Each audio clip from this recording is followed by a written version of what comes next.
8 araw na lang, Pasko na. May panghimagas sa ba kayo sa Noche Buena?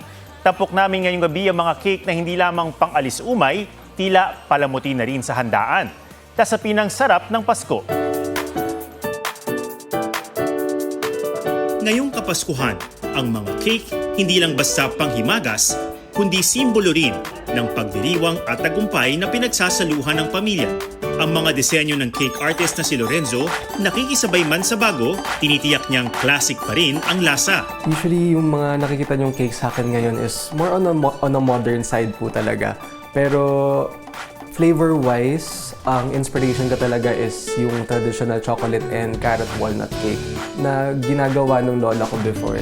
So every time na nagbe-bake talaga siya for us, it always reminds me of Christmas. Pinagtutuunan niya ng pansin ang texture at moisture ng bawat cake dahil dito raw nagsisimula ang kalidad. At mula sa paglagay ng icing hanggang sa huling brush at finishing touches, kalkulado. Gusto ko visually pleasing siya. Siguro yun yung tingin ko bakit yung mga customers ko tends to purchase something modern for their Christmas center table. Para kay Lorenzo, ang pagluluto ay isang love language. Whenever na naiisip ko na yung mga cakes ko is nagiging part na ng tradition or ng celebration ng pamilyang Pilipino, it really makes me happy. Ang Gen Z baker naman na si Athena, may kakaibang take sa Christmas cakes. Sinong mag-aakala na ang chocolate cake na ito ay vegan?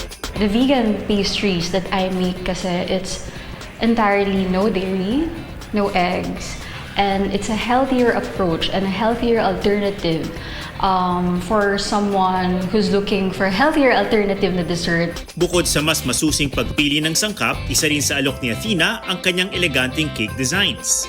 Fresh flowers at fresh fruits ang madalas niyang gamitin. Nagsimula si Athena sa paggawa ng vegan desserts noong pandemya. Hindi bilang negosyo, kundi bilang pag-aaruga. May autoimmune condition kasi ang kanyang ina at kapatid, kaya naghanap si Athena ng mas ligtas na dessert.